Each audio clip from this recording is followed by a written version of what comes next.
यदङ्गदाशुषे त्वमग्ने भद्रं करिष्यसि तवेतत्सत्यमङ्गिरः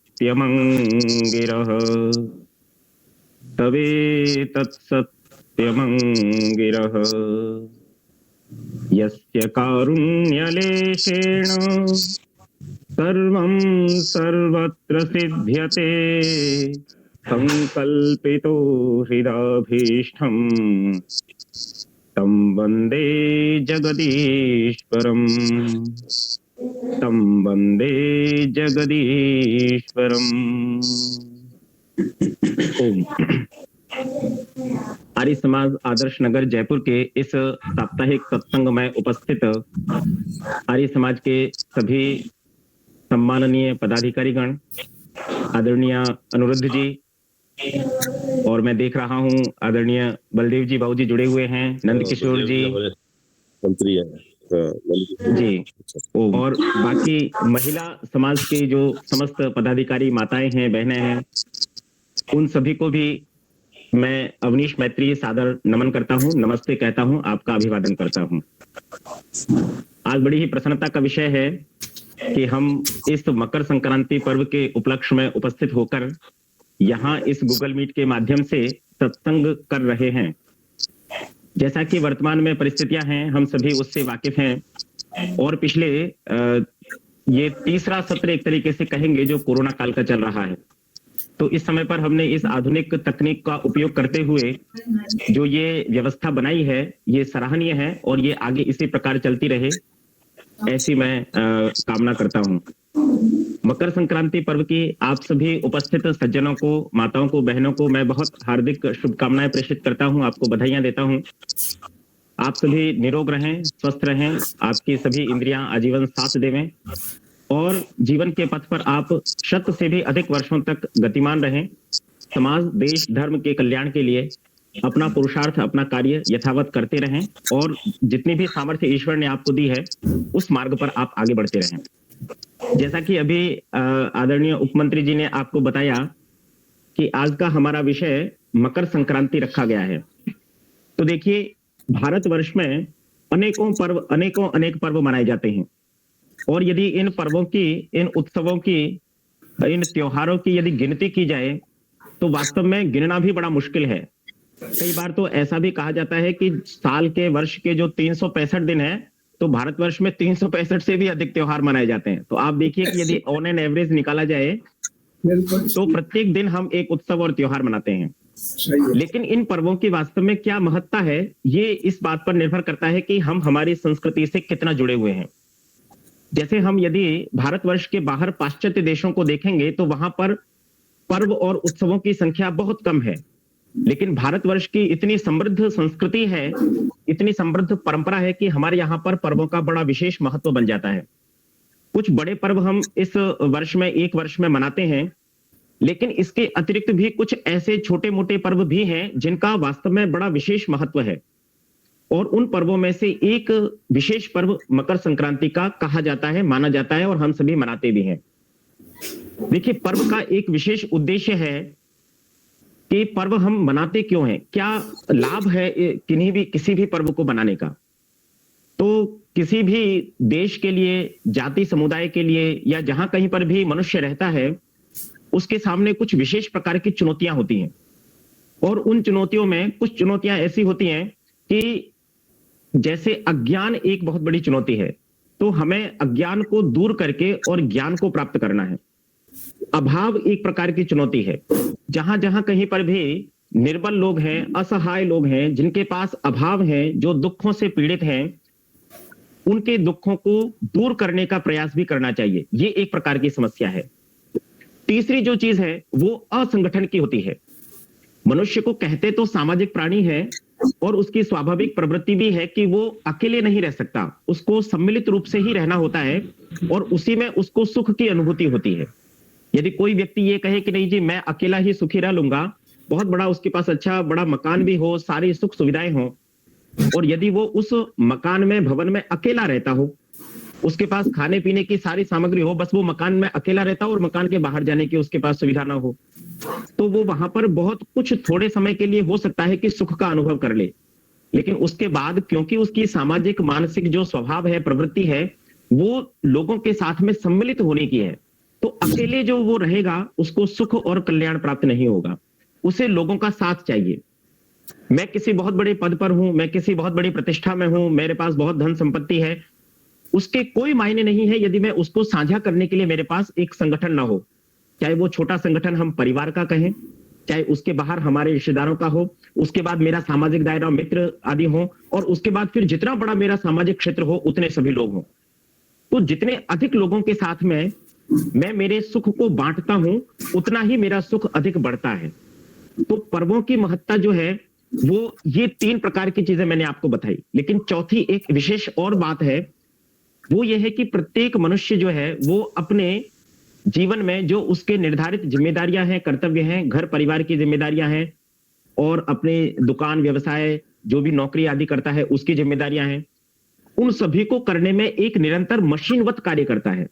प्रतिदिन सुबह उठता है, तैयार होता है, ऑफिस जाता है, दिन भर काम करता है, या जिस किसी भी व्यवसाय में है दुकान पर जाता है, दिन भर वहां अपना व्यवसाय करता है, और उसको पूरा करने के बाद फिर घर पर आता है, भोजन आदि करता है, कुछ देर अपने परिवार बच्चों के साथ में या फिर टीवी मोबाइल आदि के साथ में बिताता है और फिर सो जाता है। उसकी निरंतर यही दिनचर्या प्रतिदिन चल रही है।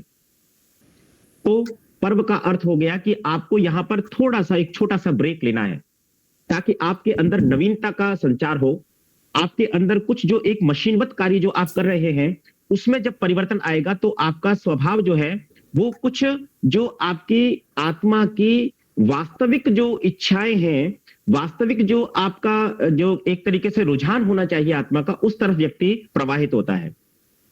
जैसे पर्व जब आते हैं तब हम सम्मिलित रूप से संगठित होने का प्रयास करते हैं। पर्वों पर हम यज्ञ आदि करते हैं, वहां पर भी हम संगठित होने का प्रयास करते हैं। पर्वों के माध्यम से हम सभी मिलकर के ईश्वर की उपासना भी करते हैं, उसकी देव पूजा भी करते हैं। तो ये पर्वों का विशेष महत्व है कि हम इन 4 प्रकार की चीजों से निराकरण करने हेतु पर्वों को मनाते हैं। और जिस व्यक्ति के पास में ये चारों प्रकार की चीजों को दूर करने का जितना जितना यथासंभव प्रयास वो करता है, उतना उतना ही वो सुख और कल्याण की ओर बढ़ता जाता है।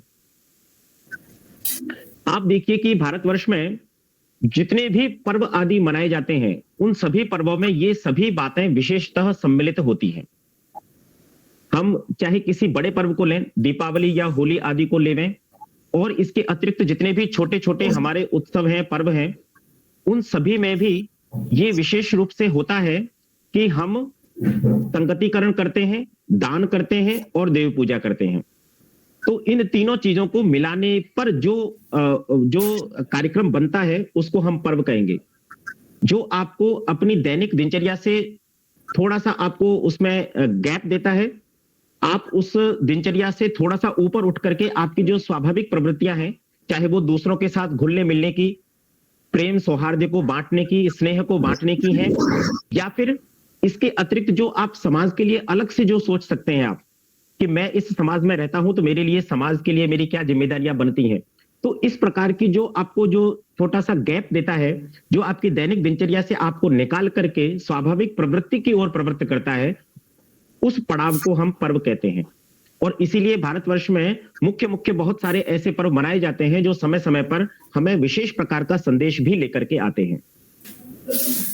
आज हम जिस उपलक्ष्य में यहाँ पर उपस्थित होकर के इस चर्चा में भाग ले रहे हैं, ये मकर संक्रांति का पर्व है। इस मकर संक्रांति के पर्व पर देखिए आप बहुत सारी प्रचलित धारणाएं हम देखते हैं, और वास्तव में वे इस पर्व की जो मुख्य रूप से इसका प्रयोजन है, इसके प्राण है, वो है।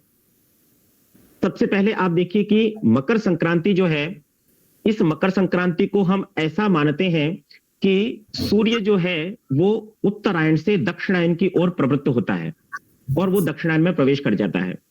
तो सबसे पहला जो प्रमुख हमें संदेश जो प्राप्त होता है वो यही प्राप्त होता है कि जिस प्रकार से सूर्य अपनी दक्षिण गति को छोड़ करके उत्तर की गति की ओर बढ़ रहा है, उसी प्रकार से हम भी अपने जीवन के प्रत्येक क्षेत्र में, किसी एक क्षेत्र की बात नहीं कर रहा हूं, जो व्यक्ति जिस क्षेत्र में है, जिस क्षेत्र में उसकी जैसी प्राथमिकताएं हैं, उस प्रकार से वो उस क्षेत्र में अपने दक्षिणायन को छोड़ करके उत्तरायण की ओर बढ़े।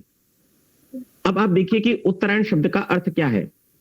उत्तरायण शब्द का अर्थ है उत्तर प्लस अनयन, अयन। अब देखिए उत्तर को हम, वैसे तो ये दिशाओं का एक ज्ञान देने वाला शब्द है कि उत्तर दिशा होती है, दक्षिण दिशा होती है और भी इसके अतिरिक्त बाकी दिशाएं होती हैं, लेकिन उत्तर की दिशा जो है वो प्रकाश की दिशा मानी जाती है।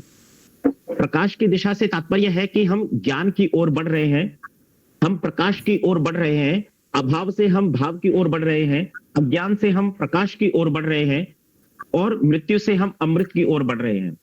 तो ये इस उत्तर का अर्थ है। और इसके साथ में जो शब्द लगा हुआ है अयन, वो आपके गमन का प्रतीक है, गति का प्रतीक है कि हम उत्तर की तरफ गति कर रहे हैं। वैसे तो आप ये देखिए कि सूर्य के उत्तरायण होने और दक्षिणायन होने दोनों में ही मानव जाति का ही नहीं, समस्त प्राणी मात्र का कल्याण है, क्योंकि इस उत्तरायण और दक्षिणायन के होने से ही जो सूर्य और पृथ्वी की गति है उसके माध्यम से, उसके होने से ही हमारे देश में ये विभिन्न प्रकार की जो 6 ऋतुएं हैं वो ऋतुएं मानी जाती हैं, गिनी जाती हैं। उन सभी को हम यहाँ पर देख रहे हैं, अपने जीवन में जी रहे हैं। लेकिन बाकी कहीं पर भी इस प्रकार की ऋतुएं नहीं है। इसलिए एक ये भी संदेश यहाँ पर निकल के आता है कि संपूर्ण पृथ्वी पर यदि सबसे उत्तम स्थान कोई रहने जैसा योग्य है तो वो भारतवर्ष है। और ये भारतवर्ष की सीमाएं बहुत लंबी चौड़ी फैली हुई हैं। इसके अतिरिक्त पृथ्वी के जो विशेष भाग हैं वहां पर या तो बहुत अत्यधिक शीत का प्रकोप रहता है, वहां पर मानव जीवन या अन्य प्राणियों का जीवन इतना सुविधाजनक और सुलभ और सरस नहीं है। इसके अतिरिक्त और जो बचे हुए भाग हैं वहां पर इतनी अधिक गर्मी रहती है कि वहां उस गर्मी को सहन करना भी प्राणी के लिए बड़ा असंभव सा है, बहुत मुश्किल होती है। आप देखिए कितनी घोर विपत्ति में, कितने कष्ट में लोग रहते हैं। तो उपयुक्त जो सर्वोत्तम स्थान इस पृथ्वी पर है वो भारतवर्ष है, जहां पर अधिकतम जनसंख्या का घनत्व भी हम वर्तमान में देखते हैं। तो इस पर्व के होने से हमें ये मिलता है कि हम दक्षिणायन से उत्तरायण की ओर गति करें। अब आप देखिए कि जब सूर्य की गति उत्तरायण हुई तो यहां पर एक बात और निकल करके आती है। वैसे तो मैं ज्योतिष का कोई बहुत बड़ा जानकार नहीं, कोई विद्वान नहीं, लेकिन ऐसा भी इस बात को जोड़ करके कहा जाता है कि जिस समय दिन और रात्रि का मान बराबर होता है वो दिनांक, वो तारीख लगभग 22 और 23 दिसंबर के आसपास आती है। लेकिन 22 और 23 दिसंबर के आसपास जब हमारा दिन और रात्रि का मान बराबर होता है उसके पश्चात सूर्य जो है वो उत्तरायण में आ जाता है और उत्तरायण में आने के बाद जो प्रकाश की मात्रा है, दिन की मात्रा है, वो अधिक होने लगती है, रात्रि फिर से छोटी होने लगती है। और उससे पहले जब इस वर्ष को जब हम 2 भागों में कर लेते हैं तो जब दक्षिणायन प्रारंभ होता है तो वहां उल्टा होता है, वाइस वर्सा होता है। वहां पर रात्रि धीरे धीरे बढ़ने लगती है, अर्थात अंधकार का प्रकोप जो है वो बढ़ने लगता है और प्रकाश का, दिन का मान जो है वो कम होने लगता है।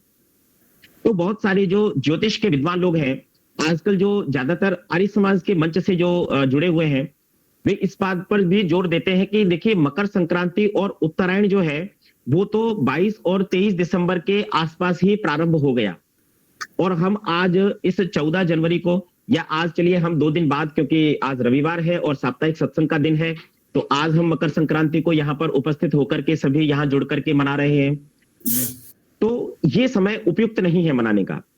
लेकिन इसमें यदि आप थोड़ा सा तार्किक और बौद्धिक दृष्टि से सोचेंगे तो ज्योतिष को मैं यदि एक तरफ रख दूं तो उसके पश्चात आप देखिए कि जैसे अभी थोड़े दिन पहले एक अंग्रेजी का नववर्ष निकल करके गया, तो उस समय पर उन्हीं विद्वानों के द्वारा यह भी सुना जाता है कि देखिए इस समय पर कोई भी नवीनता कहीं आपको न प्रकृति में नजर आती है, न व्यक्ति के जीवन में नजर आती है, न कहीं और भी ऐसे किसी भी प्रकार के कोई अंश हमें नहीं प्रतीत होते हैं, नहीं दिखते हैं, जहां से हम ये कह सकें कि आज ये नववर्ष है।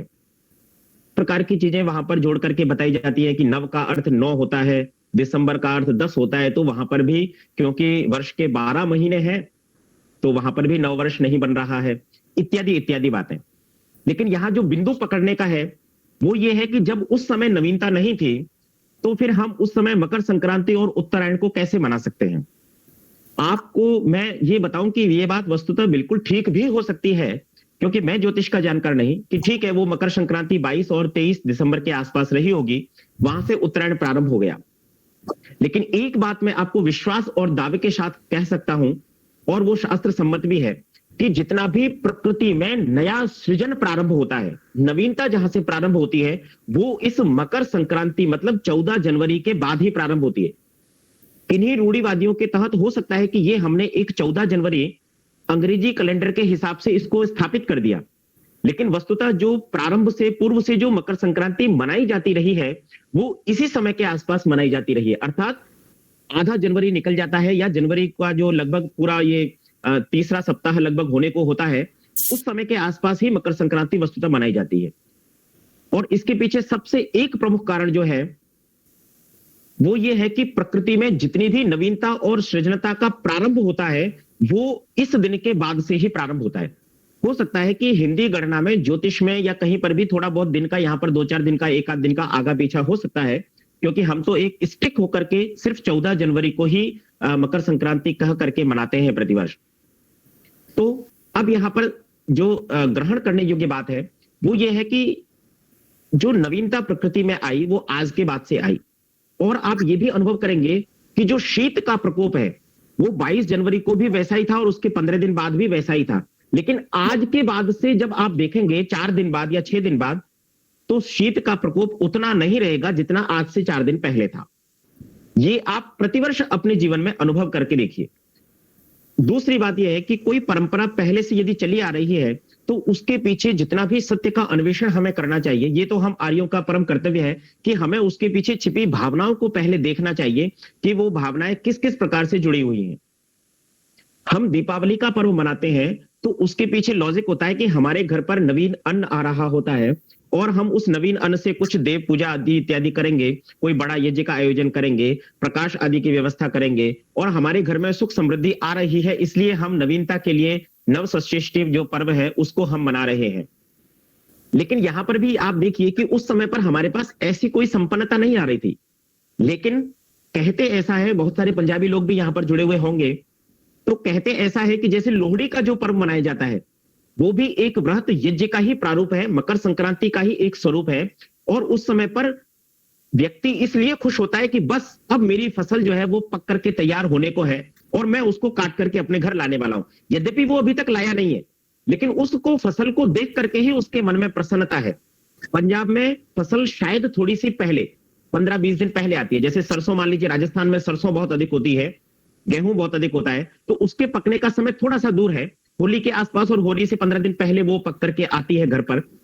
लेकिन पंजाब में कहते हैं कि थोड़ा फसल पहले तैयार होती है, 15-20 दिन का वहां गैप है। तो इसलिए उस प्रसन्नता के लिए हम लोहड़ी का पर्व मना रहे हैं। और इस लोहड़ी को और मकर संक्रांति को आप अलग अलग करके नहीं देखें, क्योंकि दोनों का मनाने का प्रारूप, मनाने का तरीका वही है। मूल रूप से भावनाएं कुछ थोड़ी बहुत, क्योंकि या तो ये कहिए कि हमारा अज्ञान रहा है या हमने उन परंपराओं को थोड़ा थोड़ा हम रूढ़िवादी होते चले गए, इसलिए हमने उनको ठीक से ग्रहण नहीं किया और हम कुछ थोड़ी चीजों तक सिमट करके रह गए। तो आप देखिए कि मकर संक्रांति का सबसे जो प्रमुख उद्देश्य है वो है कि जिस प्रकार से सूर्य ने दक्षिणायन से उत्तरायण की ओर गति की, जिस प्रकार से दिन का मान बढ़ने लगा और रात्रि का मान घटने लगा, प्रकाश की मात्रा बढ़ रही है, अंधकार की मात्रा कम हो रही है, उसी प्रकार से जैसे शीत भी अब यहां से आगे कम होता चला जाएगा, अब तक वो शीत जो है वो बढ़ता आ रहा था, तो अब हमारे जीवन में भी हमें इसी प्रकार से तमसो मां ज्योतिर्गमय, अंधकार से हमें प्रकाश की ओर बढ़ना चाहिए और हमें मृत्यु से अमृत की ओर बढ़ना चाहिए, हमें ज्ञान से अज्ञान से ज्ञान की ओर बढ़ना चाहिए। तो ये जो हमारे शाश्वत शास्त्रोक्त जो वाक्य हैं, इन वाक्यों पर हमें प्रेरित होने के लिए ये पर्व आता है। और इसीलिए हमने यहां पर ये एक संकेत मात्र पकड़ा कि सूर्य की गति जब उत्तरायण की ओर हुई, जब प्रकाश की मात्रा बढ़ने लगी, प्रकृति में नवीन सृजनता जब अधिकतम आने लगी, तब हमने इस पर्व को मनाने का उपयुक्त समय पाया। और हमारे ऋषियों ने, हमारे पूर्वजों ने, हमारे विद्वान लोगों ने ये व्यवस्था की कि हमें इस समय पर भी एक बड़ा यज्ञ करके और इसमें सभी को सम्मिलित करके संगठित रूप से होने के लिए मकर संक्रांति का पर्व मनाना चाहिए। आप देखिए कि इस पर्व का न सिर्फ यही एक महत्व है, ये तो मैंने आपको एक बिंदु बताया।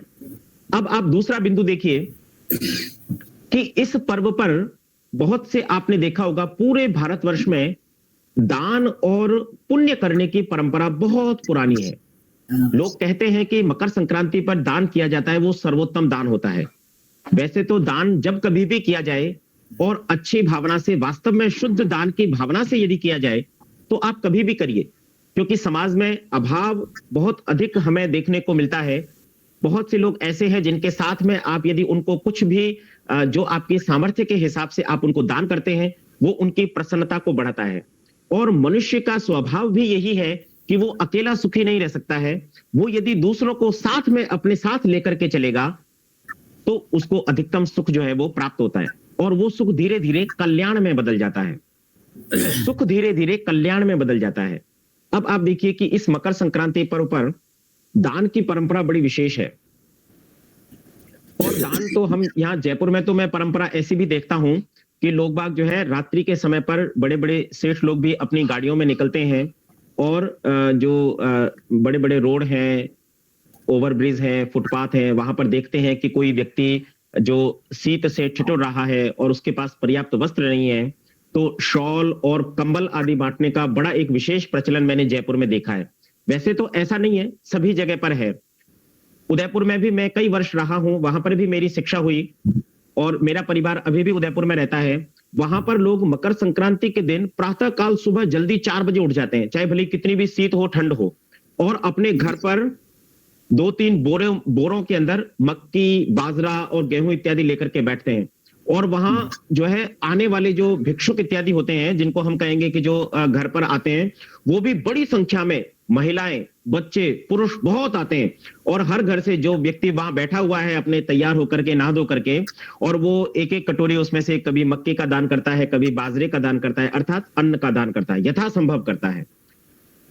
बहुत सारी संस्थाएं, बहुत सारे लोग ऐसे देखे जाते हैं जो इस समय पर स्कूलों में गर्म स्वेटर आदि का वितरण करते हैं। बहुत सारे अन्य जितने भी प्रकार के, जैसे और भी जहां कहीं पर भी उनको अभाव दिखता है, जहां अस्पताल है, हॉस्पिटल है, एसएमएस इत्यादि के आसपास भी, ये सिर्फ मैं जयपुर के उदाहरण ले रहा हूं, लेकिन संपूर्ण भारतवर्ष में इस समय पर दान की एक विशेष जो मान्यता है, वो प्रक्रिया इस समय पर मानी जाती है। मैंने अपनी बात को प्रारंभ करने से पहले भी आपको यही बताया था कि 3 प्रकार की चीजें जब होती हैं तब एक पर्व बहुत अच्छे से होता है, मनाया जाता है, उसका प्रयोजन तभी सिद्ध होता है।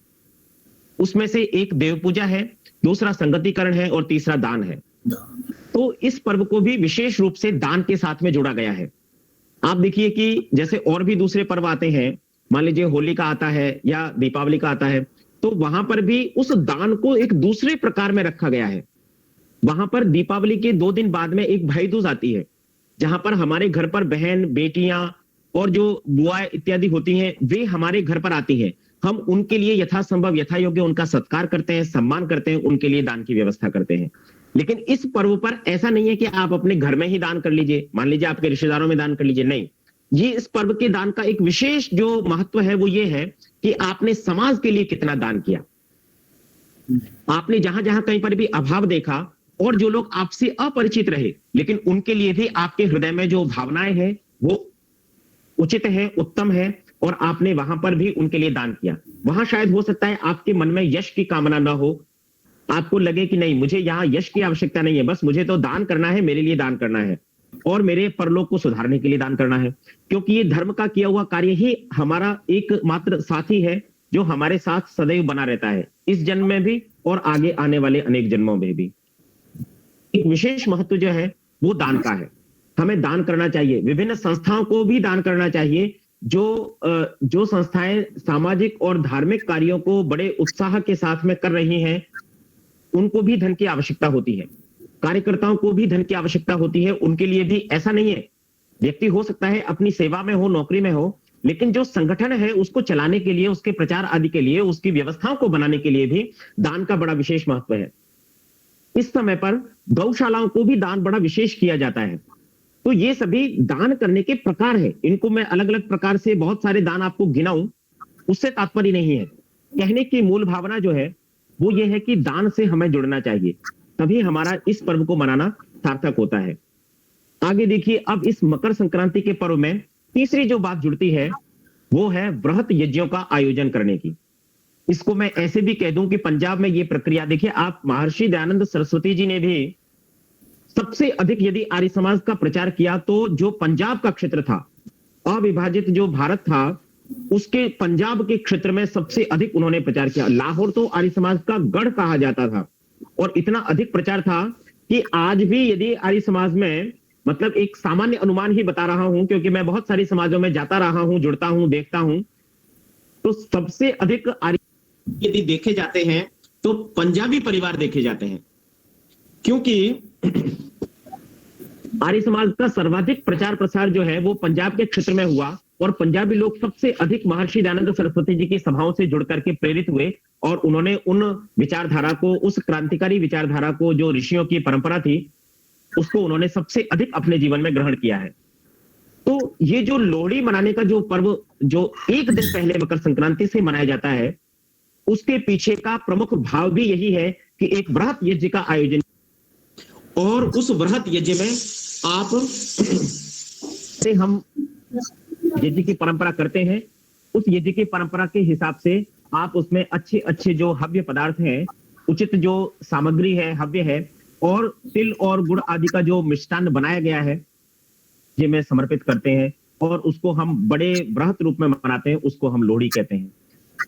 तो ये देवी पूजा का भी एक प्रकार हो गया। ऐसा नहीं है कि हमने सिर्फ वो लकड़ियां इकट्ठा करके, क्योंकि आजकल थोड़ा सा रूढ़िवादी परंपरा ऐसी हो गई है कि वो यज्ञ की परंपरा जो है वो भी थोड़ी सी विकृत हो गई है। यद्यपि अग्नि में जो कुछ भी समर्पित किया जाता है वो, ये अग्निदेव का वस्तुतः अपना स्वभाव है कि आप उसको जो भी कुछ समर्पित करते हैं उसको वो लाखों सहस्त्रों सूक्ष्म कणों में परिवर्तित करके इस पूरे ब्रह्मांड में फैला देता है। लेकिन इसको जब हम देवी पूजा के साथ में जोड़ेंगे तब यह है कि हमारे अंदर की जो उत्तम से उत्तम भावनाएं उस हव्य को समर्पित करते समय है, उन भावनाओं के साथ में वो जो हव्य आपने दिया है वो हव्य वस्तुतः वहां तक पहुंचेगा जहां तक जैसी आपकी भावना है, जैसा आप पहुंचाना चाहते हैं। तो इसको जब हम शुद्ध रूप में अगर देखें तो शीत से बचने के लिए, देव पूजा करने के लिए, दान के लिए और लोगों का संगठन बनाने के लिए ये लोहड़ी का पर्व भी इसी पर्व के साथ में सम्मिलित रूप से होता है। देश के विभिन्न भागों में इसके और भी नाम हैं, उनमें से मतलब बहुत सारे नाम हैं। दक्षिण भारत में इसके और भी नाम है, पोंगल आदि, तो उस समय पर ये भी मनाया जाता है। इन सभी में लगभग 4-5 दिन का गैप भी हो सकता है, कहीं पर 15 दिन का गैप भी माना जाता है। तो आप देखिए कि हमारे भारतवर्ष की नहीं, ये सभी जगह की विशेषता है कि जो समय का मान है वो प्रत्येक जगह पर बदलता रहता है। आप देखिए इस समय लंदन में कुछ और समय हो रहा है, वहां पर इस समय रात्रि का समय हो रहा है, या फिर वहां पर जो है हम तो इस समय 10 बज रहे हैं, वहां सुबह 5 बजे या 4 बजे 4:30 बजे का समय हो रहा है। तो कहने का तात्पर्य यह है कि भारतवर्ष में भी ऐसी जगह हैं जिनको यदि हम देखें तो वहां पर भी कुछ समय का मान, दिन घड़ी जो है वो बदल जाती है। तो इसलिए इन पर्वों की जो मनाने की दिन है उनमें भी 5, 7, 10 दिन का अंतर वहां पर देखा जाता है, पाया जाता है। तो ये जो मकर संक्रांति का पर्व है, ये देखना चाहिए, ये संदेश लेना चाहिए कि इस मकर संक्रांति के पर्व में हम अपने जीवन के भी इसी प्रकार से 2 भाग करके रखें। 2 भाग क्यों करके रखें कि जैसे सूर्य की 2 गतियां हो गई, एक दक्षिणायन की गति है और एक उत्तरायण की गति है। यद्यपि दक्षिणायन की गति भी प्रकृति के लिए, इस प्राणी मात्र के लिए बहुत अधिक जरूरी है, क्योंकि जो हम ऋतुओं का परिवर्तन भी देखते हैं, शरद ऋतु से थोड़ी थोड़ी जो है सर्दी प्रारंभ हो जाती है। कहते हैं दीपावली के पास से शीत जो है वो प्रारंभ हो जाता है, और शरद के बाद जब हेमंत आता है तो ये जो पौष का महीना है, फूस का महीना जिसको हिंदी में कहते हैं, पौष का जो माह है, ये सबसे अधिक सर्दी का होता है। और इसके बाद में फिर क्या है, वसंत ऋतु आएगी, शीत का प्रकोप फिर से कम हो जाएगा, प्रकृति खिल जाएगी, नवीनता और सृजनता चारों तरफ हो जाएगी। तो इस प्रकार से हमें अपने जीवन के भी 2 भाग करने चाहिए। एक हमारे जीवन का दक्षिणायन है और एक हमारे जीवन का उत्तरायण है। आप देखिए, व्यक्ति जब भी इस संसार में आता है, जीवन धारण करता है, शरीर को धारण करता है, जब भी जीवात्मा इस संसार में आता है, उसके ऊपर उस पहले दिन से ही ऋण और जिम्मेदारी, कर्तव्य के भाव उसके ऊपर आ जाते हैं। वो अपने माता पिता का ऋणी होता चला जाता है, क्योंकि वो उसका पालन पोषण कर रहे हैं।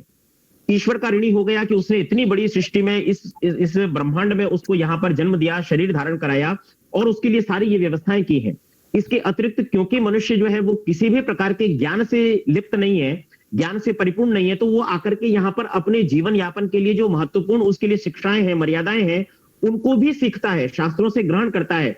तो जिन आचार्यों से ग्रहण करता है उनका भी ऋणी हो जाता है। तो आपका जो पहला भाग है, यदि मान लीजिए कि औसत आयु शास्त्रों में 100 वर्ष की बताई गई है, 7 वर्ष की एक मनुष्य की औसत आयु कही गई है, तो उसके भी आप 2 भाग कर लीजिए। पहले 50 वर्ष आपके अपने जीवन को, अपने शरीर को दृढ़ बनाने के, शिक्षा को ग्रहण करने के और इस समाज के लिए सर्वोत्तम सर्वश्रेष्ठ देने के लिए तैयार होने के लिए है। और उसके पश्चात आपकी जितनी भी जिम्मेदारियां थी, कर्तव्य थे, जो आपके माता पिता ने आपके लिए सहे, वैसे ही दुख आप अपनी संतान के लिए सह करके उसको तैयार करें। उसके लिए आपको जो कुछ भी व्यवसाय, कर्म, धर्म आदि जो कुछ भी करना पड़े उसमें आप लिप्त रहे। तो पहला जो आपका भाग है वो दक्षिणायन है। यद्यपि वो भी अत्यंत आवश्यक है, उसके बिना काम नहीं चलेगा, क्योंकि आप जब तक अपने ऋणों से उऋण नहीं हुए तब तक आप आगे कहीं अगर सुख की कामना कल्पना करते हैं तो वो कल्याण और सुख आपका जो है वो संभव नहीं है। तो हमें अपने जीवन के पहले उत्तरायण में अपनी जिम्मेदारियों को, अपने कर्तव्यों को प्राथमिकता पर रखना चाहिए।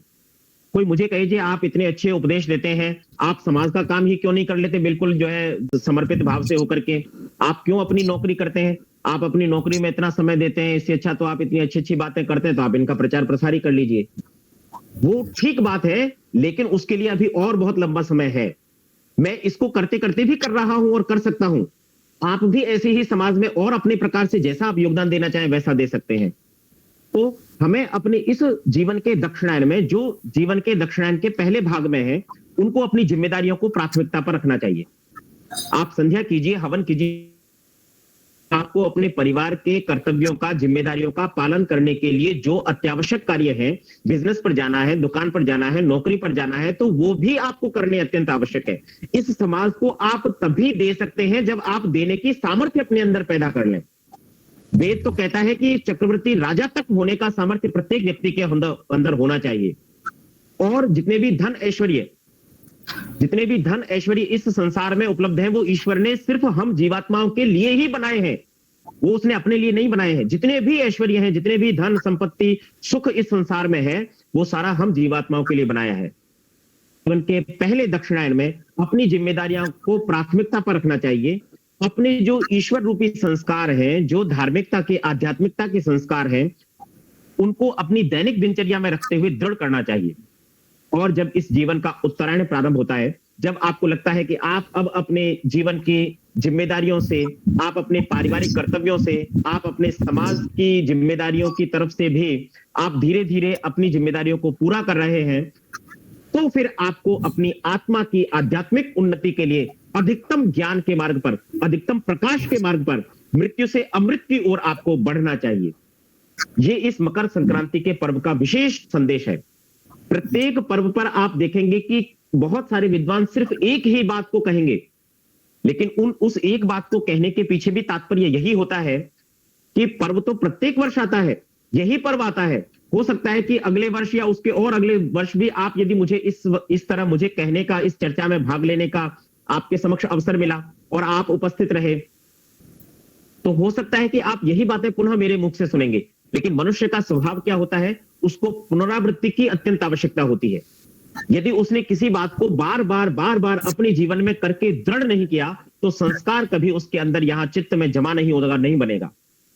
आप देखिए, जो आप डेली रूटीन में करते हैं वो आप भूल जाएंगे। आपको नहीं पता रहेगा कि मैंने 6 दिन पहले शाम को उस दिन क्या सब्जी बनाई थी, क्या सब्जी खाई थी, या और भी जो दैनिक दिनचर्या की चीजें वो आप भूल जाएंगे। लेकिन कोई आप ऐसी चीज जिसको आप निरंतर पुनरावृत्ति कर रहे हैं और ध्यान रख रहे हैं, तो आपको वो चीज निरंतर आपके जीवन में रहेगी, आपको याद रहेगी, आपके ध्यान में रहेगी, आपके चित्त में रहेगी, उसका संस्कार दृढ़ से दृढ़ होता चला जाएगा। तो ये ऐसा अच्छे संस्कारों के साथ भी है, और ऐसा किसी बुरी आदत, कुव्यसन जो भी आपके अंदर लग गए, उनके साथ भी वैसा की वैसा ही है। तो ये जो पर्व आते हैं, इन पर्वों का विशेष उद्देश्य ये है कि हमें हर पर्व पर यह संकल्प लेना चाहिए कि हमारे इस पर्व का क्या उद्देश्य है, इस पर्व का क्या प्रयोजन है, इस पर्व के माध्यम से किस प्रकार से मैं अपने जीवन की उन्नति कर सकता हूं, मैं अपने देश और समाज के लिए क्या दे सकता हूं, या फिर जिस किसी भी प्रकार से मैं अज्ञान को, अभाव को, असंगठन को कैसे कैसे दूर कर सकता हूं। ये असंगठन हमारे परिवारों में भी हो सकता है, हमारे मित्र संबंधियों में भी हो सकता है, और हमारे संस्थाओं में, समाजों में, देश में, धर्म में, कहीं पर भी हो सकता है। तो इस प्रकार से हमें प्रत्येक पर्व पर ये संदेश ग्रहण करना चाहिए कि हम न सिर्फ अपनी आत्मा की आध्यात्मिक उन्नति की ओर बढ़ें, बल्कि हम पूरे समाज को साथ में लेकर के संगठित होकर के संगतिकरण, देव पूजा और दान इत्यादि के माध्यम से अपने पर्वों को मनाएं। तभी हमारा पर्व मनाना सार्थक होता है। तो इस मकर संक्रांति के पर्व पर पुनः एक बार मैं इस सभा में उपस्थित सभी आदरणीय सम्माननीय सज्जनों को, माताओं को और बहनों को मकर संक्रांति पर्व की बहुत हार्दिक शुभकामनाएं पुनः प्रेषित करता हूं और आप सभी के मंगल जीवन की, दीर्घायुष्य की कामना करता हूं। अब समय भी मेरा पूरा हो गया है और इन्हीं शब्दों के साथ में मैं अपनी वाणी को विराम देता हूं। ओम शम। आपका बहुत बहुत धन्यवाद। बहुत बहुत धन्यवाद अवनीश जी। आपने बहुत ही सारगर्भित शब्दों के अंदर तेजस्वी और ओजस्वी उद्बोधन दिया। आपने पर्व के बारे में भी बताया और के बारे में भी, देव पूजा के बारे में बहुत ही सुंदर शब्दों में हमें आपने सारी आर्य समाज की तरफ से मैं आपका धन्यवाद देता हूं। अब